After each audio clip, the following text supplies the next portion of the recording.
Guys, welcome back to my channel, and if you are new here, then welcome. My name is Allie. I'm so glad you're here.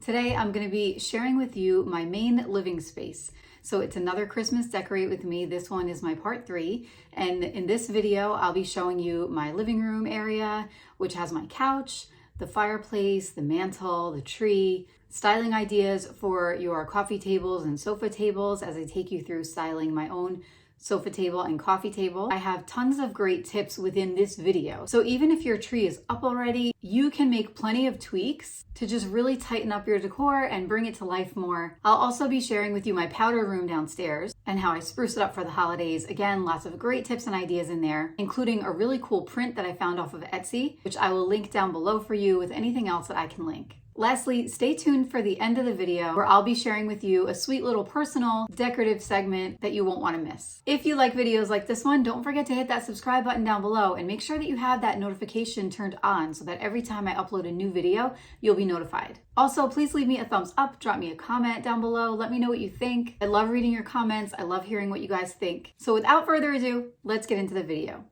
All right, so we are getting started in our living room by setting up this Christmas tree. And I had a little bit of a debacle this year with my tree. We had a very large tree for the past few years, and it was so large that the base of it was just way too wide. And I was having to move my chairs around, and it was just really hard to decorate. So we took it down and we found this tree from at home. And I wasn't sure if I would like the flocking, but you guys, it is beautiful. I love the way that the lights are nice and soft. I love that flocked look. So all I'm doing now is I am taking some time to open up and fluff each of the branches, and it makes a really big difference when you do this. So you definitely want to make sure that you take that time to do so.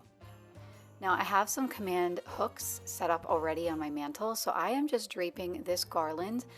This is a garland that I purchased from Costco many years ago, and it's a really good base. So on top of it, I'm layering in another garland that I picked up from Michael's. And adding in this top garland, it has a little bit of a different color green throughout it, so it gives it some really nice depth. And I am just sort of intertwining the top garland with the lower garland. And you want to do that just so that it looks natural and not like you just laid one on top of the other. You want to make it feel integrated, like it's all one piece.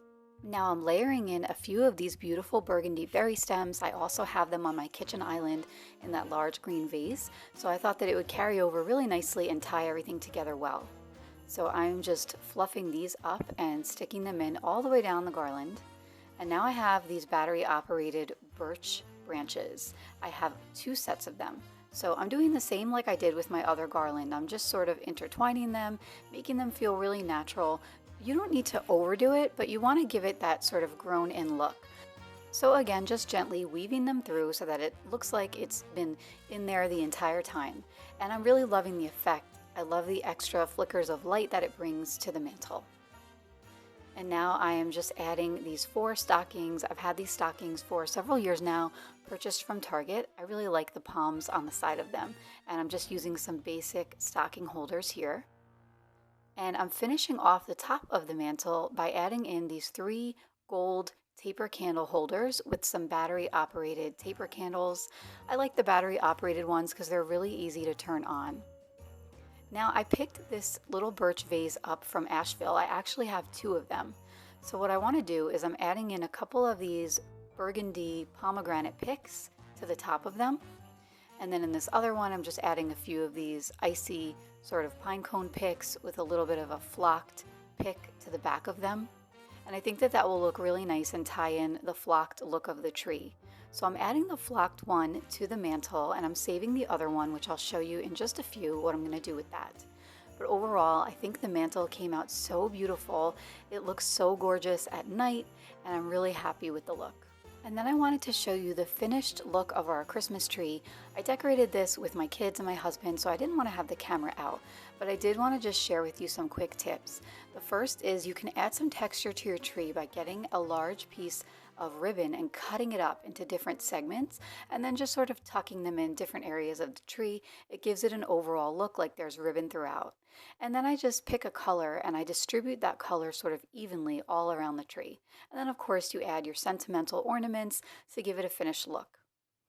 Now I'm heading over to our sofa and I am just giving it a quick once over with this little roller. It's a really cool cleaning tool. We have two cats and of course the kids, so it just helps pick up any dirt or pet hair or anything like that.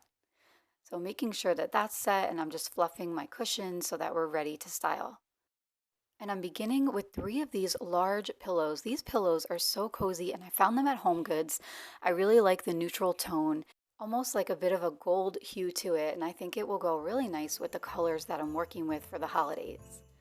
Bringing in this plaid throw just to add some texture, and now I've got a chocolate brown pillow that's a little smaller, and then that accent pillow that I just love. It is that deep burgundy mixed in with some golds, and it's in the shape of a snowflake, and I think it dresses up this side of the couch beautifully.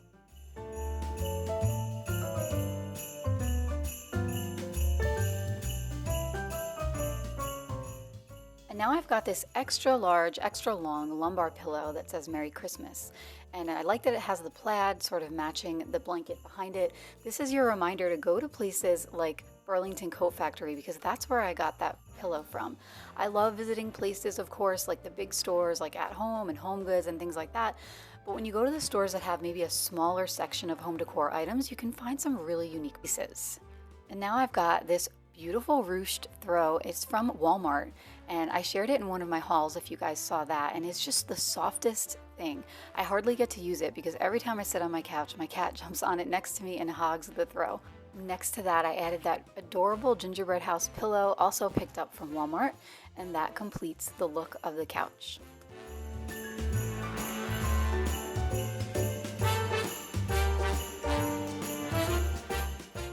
Another quick tip is to purchase pillow covers when you can. Like these are covers for my lumbar pillows that I tossed on our accent chairs. And now I'll be styling the sofa table behind our couch. And I'm beginning with these rustic looking trees that I picked up locally. I've had them for many years now and I really just love the look of them. They have such a nice feel. I think they're really cool. And I added in that second vase I showed you earlier that I picked up from one of our trips to Asheville. And now I'm just going in with the three larger lanterns that I usually keep in this area, plus the two iron candle holders.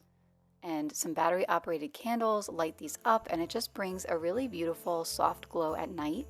And I really like the rustic, natural feel of this area behind our couch.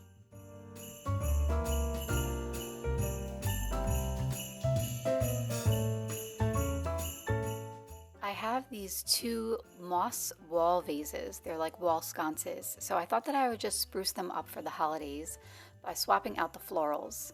So in this case, I added some juniper stems along with some of those pinecone stems and then some frosted branches with some of that burgundy color to just tie everything in.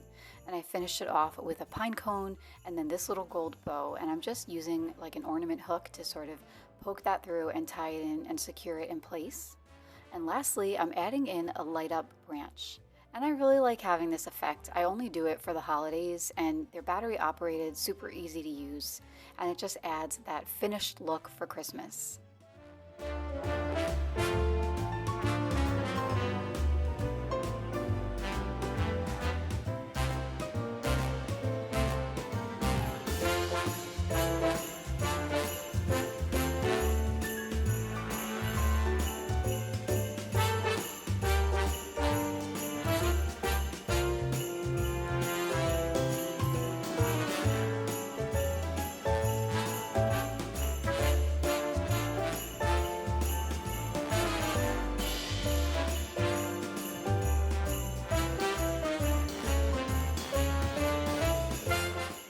I'm headed over to our coffee table and I have a quick tip for you guys.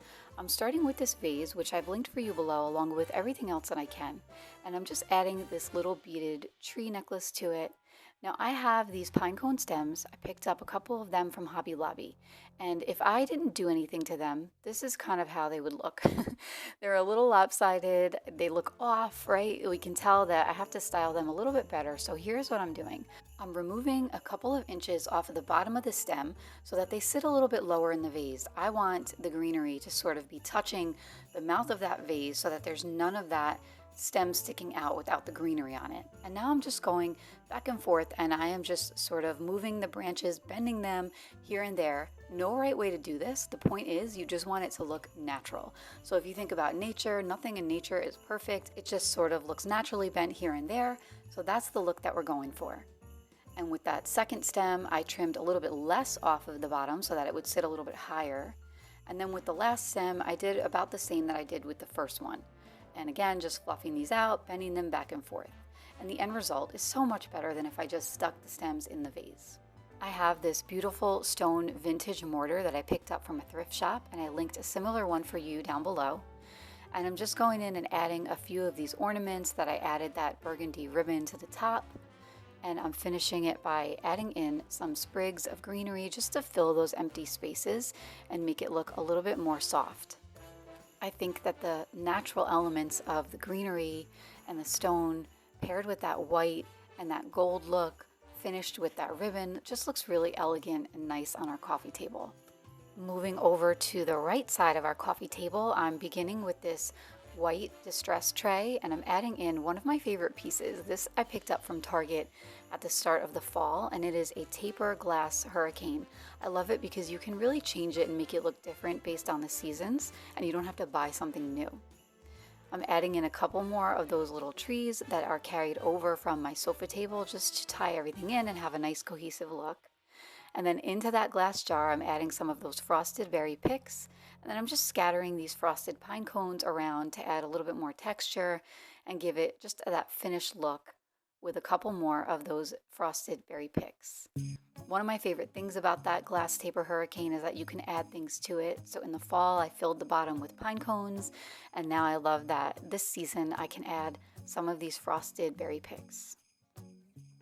I'm adding a couple of coffee table books stacked here to add a little bit more texture. And then I'm adding on top of them this distressed scooper that I picked up from the thrift shop, along with a string of these bells. And I really love the look of the brass and the wood. I think it really warms things up and finishes the coffee table off beautifully.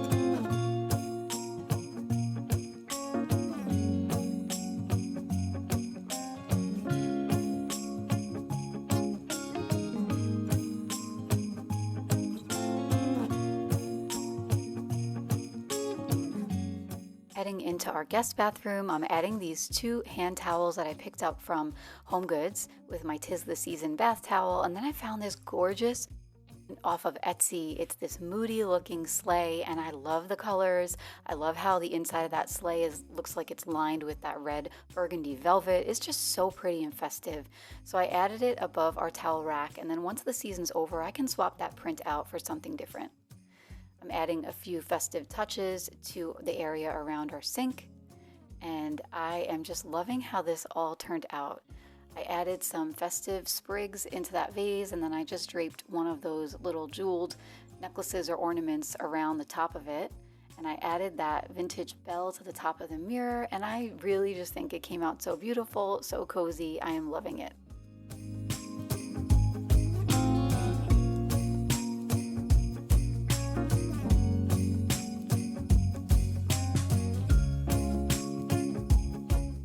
So I thought I'd finish this video by sharing with you a sweet and sentimental thing that we do as a family. Here my kids are setting up the Christmas village. So we do this every year. I always did this as a little girl, and my mom actually has some pieces still that we had saved that she gave to me, and then we've just collected so many over the years.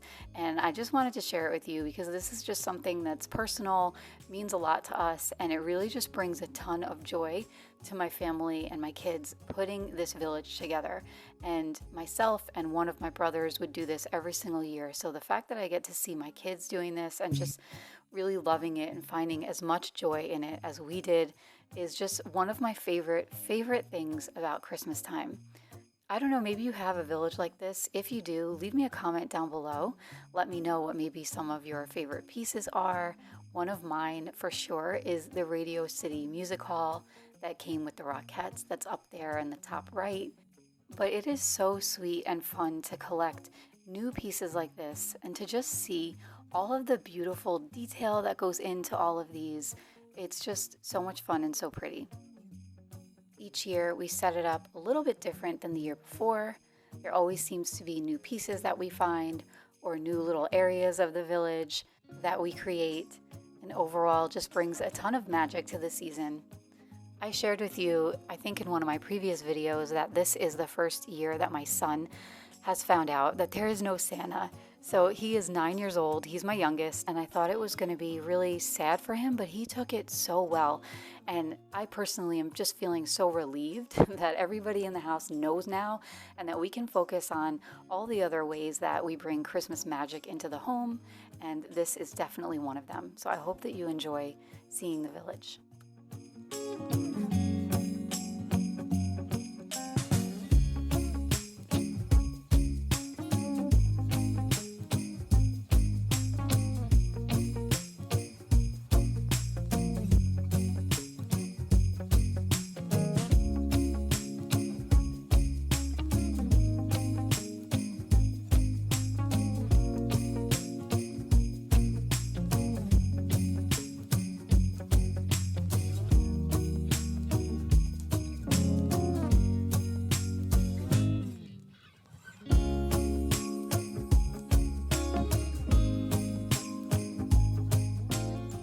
Lastly, to my side table, I'm adding in this beautiful Christmas angel, along with this nativity scene that was passed down from my great uncle, who we loved very much.